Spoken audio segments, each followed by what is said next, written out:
Tumesema kuna watoto wetu wanapata changamoto wakiendelea na masomo.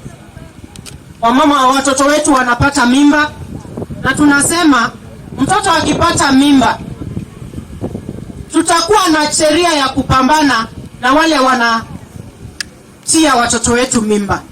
Lakini hata yule mtoto akishapata mimba, isikuwe hiyo ndio mwisho ya maisha yake. Rais wetu amesema ana support a return to school policy ya watoto wetu. Na zaidi ya hiyo, wale watoto ambao wako katika return to school policy watakuwa automatic beneficiaries wa Government of Kenya bursary scheme, ili wasikose pesa ya kuwarudisha pale shuleni. Katika karne hii, jambo lingine katika education, tuko na watoto ambao wanasumbuka, hawawezi kwenda shule kwa sababu ya sanitary towels. Miaka 2 iliyopita kuna mtoto alijinyonga pale Bomet kwa sababu ya kukosa sanitary towels.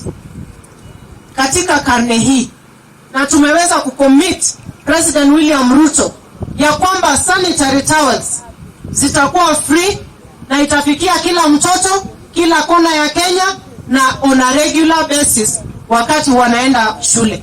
Sanitary towels for free, ili maneno ya period poverty it will become a thing of the past.